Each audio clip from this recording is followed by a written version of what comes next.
प्रश्न: भगवान का जन्म दिव्य है, इस बात को तत्व से समझना क्या है? उत्तर: सर्वशक्तिमान पूर्ण ब्रह्म परमेश्वर वास्तव में जन्म और मृत्यु से सर्वथा अतीत है। उनका जन्म जीवों की भांति नहीं है। वे अपने भक्तों पर अनुग्रह करके अपनी दिव्य लीलाओं के द्वारा उनके मन को अपनी ओर आकर्षित करने के लिए, दर्शन, स्पर्श और भाषण आदि के द्वारा उनको सुख पहुँचाने के लिए, संसार में अपनी दिव्य कीर्ति फैलाकर उसके श्रवण, कीर्तन और स्मरण द्वारा लोगों के पापों का नाश करने के लिए तथा जगत में पापाचारियों का विनाश करके धर्म की स्थापना करने के लिए जन्म धारण की केवल लीला मात्र करते हैं।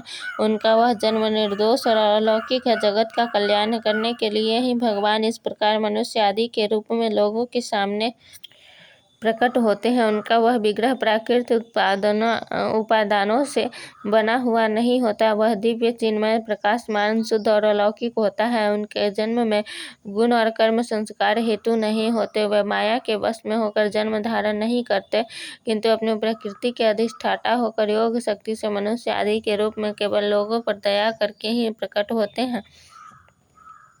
इस बात को भली भांति समझ लेना, अर्थात इसमें किंचित मात्र भी असंभावना और विपरीत भावना न रखकर पूर्ण विश्वास करना और साकार रूप में प्रकट भगवान को साधारण मनुष्य न समझकर सर्वशक्तिमान, सर्वेश्वर, सर्वांतर्यामी, साक्षात सच्चिदानंद घन पूर्ण ब्रह्म परमात्मा समझना, भगवान के जन्म को तत्व से दिव्य समझना है।